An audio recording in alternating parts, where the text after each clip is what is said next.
Hello everyone, कैसे हो आप सब। आई होप कि आप सब बहुत अच्छे होंगे और अगर आप अच्छे नहीं हो तो मैं दुआ करता हूं कि आप बहुत जल्दी अच्छे हो जाए।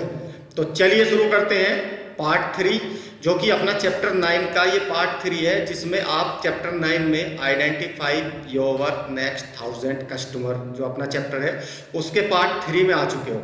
ठीक है, पार्ट 3 में पार्ट 1 और 2 ऑलरेडी यहाँ से डिलीवर हो चुका है, ये पार्ट 3 है। पार्ट 3 में मैंने आपको बताया था इम्प्लीमेंटेशन ऑफ नेक्स्ट 100 कस्टमर्स। जो भी आपके कस्टमर बनेंगे, जो 1000 कस्टमर्स आपके बनेंगे, इन उन 1000 में से जो 100 कस्टमर्स आपके बनेंगे उनमें आपको इम्प्लीमेंट्स क्या क्या करना है।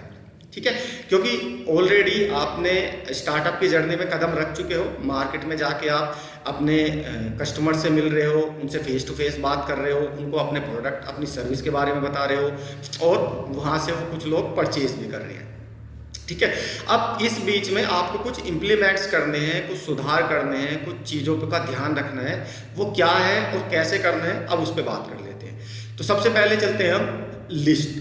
आपको क्या करना है, एक लिस्ट बनानी है किनकी, उन 1000 पोटेंशियल कस्टमर्स की जिनको आप लाने वाले हो। जैसे मान लो आपने ऑलरेडी 1000 बंदों की लिस्ट बनाई हुई है, ये आपके टारगेट कस्टमर्स हैं यूजर प्रोफाइल के अकॉर्डिंग। ठीक है, इनको आप टारगेट करोगे। अब आपको जो 100 कस्टमर जिनको आप लेके आने वाले हो, जो आपके पोटेंशियल कस्टमर्स है, जिनको आप अपने प्रोडक्ट में अपने बिजनेस में लेके आने वाले हो, उनकी एक लिस्ट तैयार कर लेना आप। ठीक है, अब ये लिस्ट तैयार करने के बाद आपको करना क्या है, थोड़ा सा उस पर ध्यान दो। आपको इनके टच में रहना है, get in touch with them. आपको टच में रहना है, इनके टच में रह के आप क्या करोगे, इनसे बात करना और इनसे पूछना कि सर मेरा प्रोडक्ट कैसे काम कर रहा है, सर्विस कैसे काम कर रही है, क्या कुछ निगेटिव फीडबैक है या पॉजिटिव फीडबैक है, कहीं कुछ गलत तो नहीं हुआ, या आपको वैल्यू प्रॉपर मिली या नहीं मिली। वो सारी चीज़ें आपको डिस्कशन करना है इनसे। ये इम्प्लीमेंटेशन का पार्ट है, ये आपको करना ही करना है। ये जब तक करना है जब तक कस्टमर सेटिस्फाई ना हो जाए। ठीक है, अब आपको इसमें एक सबसे इंपॉर्टेंट जो ध्यान रखना है वो देखना है कि भाई जो full life cycle use case होता है एक कस्टमर्स का, जो full life cycle use case जो ऑलरेडी मैं पहले डिलीवर कर चुका हूँ आपको, कि आप full life cycle use case को कैसे इंप्लीमेंट्स करोगे, उसको ये देखना है कि आपका कस्टमर आपकी प्रोफाइल में आपके प्रोडक्ट के अकॉर्डिंग कैसे फिट बैठ रहा है।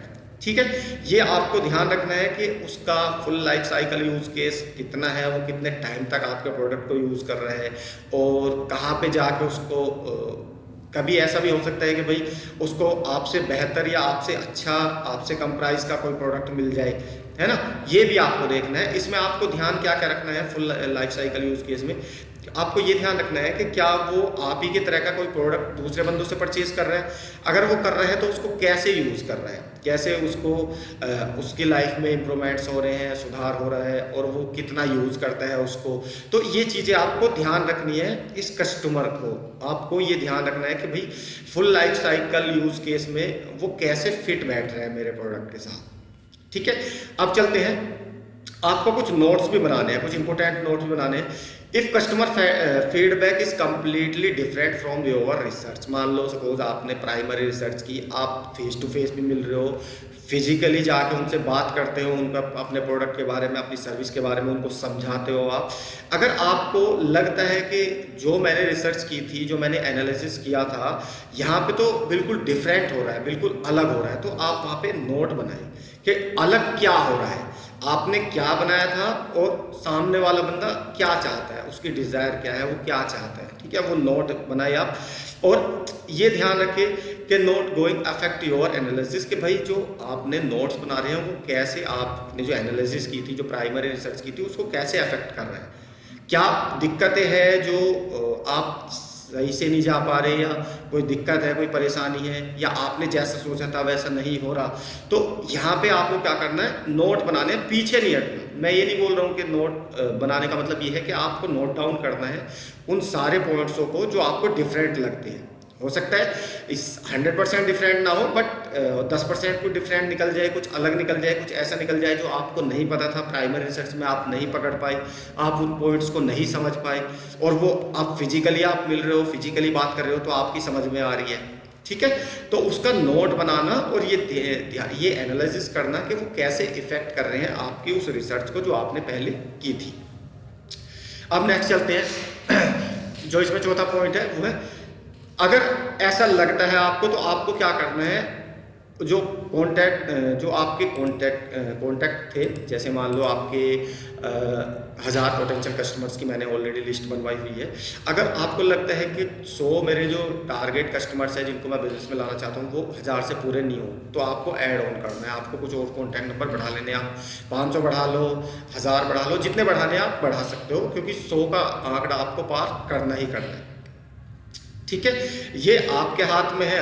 अभी आपका कुछ नहीं बिगड़ा, अभी एटलीस्ट आपने शुरुआत की है। तो शुरुआत की जर्नी में थोड़ा सा बता देता हूँ, थोड़ा मुश्किल होता है बट ये वैल्यूबल होता है आपके लिए, आपको बहुत ज़्यादा स्ट्रॉन्ग कर देता है, आपके डिसीजन लेने की क्षमता को, आपकी बात करने के तरीके को आपको इतना ज़्यादा मजबूत कर देता है, बहुत ज़्यादा। तो एडिशनल बढ़ा सकते हो आप। उसके बाद रीथिंक योर टारगेट मार्केट, मतलब अगर आप फेल हो जाते हो कि भाई चलो मैं 1000 में से सिर्फ 10 कस्टमर या 20 कस्टमर तक ही पहुंच पाया हूं और इतने ही लेके आ पाया हूं अपने बिजनेस में, तो यहाँ पे मैंने एडिशनल बता दिया कि कॉन्टैक्ट्स ऐड कर सकते हो, या फिर आप ध्यान से सोचो, दोबारा सोचो कि जो आपने टारगेट मार्केट चूज किया है क्या वो सही है, क्या आपने कुछ गलती तो नहीं की। अगर गलती की है तो फिर आपको दोबारा पीछे जाके दोबारा विचार करने की ज़रूरत है, क्योंकि ऑलरेडी फिजिकल मार्केट में जब आप मिले, कस्टमर से बात की, आपको वो रिजल्ट नहीं मिला जो आपको मिलना चाहिए था, तो इसमें निराश होने की ज़रूरत नहीं है। ठीक है, ऐसा नहीं होता कि भाई फर्स्ट टाइम ही आपका कोई प्रोडक्ट सफल हो जाए। ऐसा हो सकता है कि पहली बार आपको कामयाबी नहीं मिली तो दूसरी बार नहीं मिलेगी। उसमें जो भी नेगेटिव पॉइंट्स या जो भी चीज़ें ऐसी आई है जो इम्प्रूव होने से आप दोबारा बैकअप कर सकते हो, बाउंस बैक कर सकते हो, तो आपको वही करना है। ठीक है, तो ये हमारा पार्ट 3 था। इसमें आपने समझा ध्यान से कि इम्प्लीमेंट्स क्या क्या करने हैं। अगर आप फेल नहीं होते हो तो आप फिर समझ लेना कि आप बहुत अच्छे रास्ते पे हो और बहुत सही डायरेक्शन में काम कर रहे हो। लेकिन अगर आप फेल हो जाते हो तो आपको दोबारा अपने जो टारगेट मार्केट है, जो आइडल मार्केट है, आपने जो प्राइमरी रिसर्च की थी उन पे दोबारा फोकस करने की ज़रूरत है, अपनी वैल्यू प्रपोजिशन पे दोबारा फोकस करने की ज़रूरत है। क्योंकि मेन बेस जो है वो चैप्टर 8 में जो मैंने ऑलरेडी आपको समझाया है, मेन बेस वहीं पे है, कमियां वहीं पे ही हुई है, तभी आगे जाके रिजल्ट नहीं आया। अदरवाइज रिजल्ट आने कोई ऐसा सवाल ही नहीं पैदा होता कि आपको रिजल्ट ना आए। रिजल्ट 100% आएगा। आप ये देखो पीछे जाके कि कमियां क्या क्या रही है और उनको इम्प्रूवमेंट किया जा सकता है या नहीं। अगर इम्प्रूवमेंट किया जा सकता है और इम्प्रूवमेंट करने के बाद मार्केट में उतरा जा सकता है तो भाई बाउंस बैक, आप बाउंस बैक करना कोई दिक्कत नहीं है। तो ये हमारा था चैप्टर 3। अब आप सीखोगे एक वर्कशीट बनानी। वर्कशीट क्या होती है? ये आप जो वर्कशीट होगी ये उन कस्टमर्स की होगी जो ऑलरेडी आपके बन चुके हैं, क्योंकि आपके पास एक डेटा होना बहुत ज़्यादा ज़रूरी है। क्योंकि डेटा के बेस पे जो होता है ना, जब आदमी के पास डेटा होता है तो वो प्रैक्टिकल बात करता है और अच्छी साफ सुथरी बात करता है, वो हवाई बात नहीं करता। तो ये वर्कशीट कैसे बनानी है आपको, इसके बारे में सीखोगे। तो आज के लिए इतना ही, मिलते हैं अपने चैप्टर 4 में, जो चैप्टर 9 का पार्ट 4 होगा। ये ऑलरेडी पार्ट 3 में डिलीवर करने जा रहा हूँ आपको। अगर मेरी वीडियो आपको अच्छी लगी हो तो please like, share and subscribe जरूर कर देना। और आज के लिए इतना ही, मिलते हैं हम चैप्टर 4 के अंदर। Okay, thank you.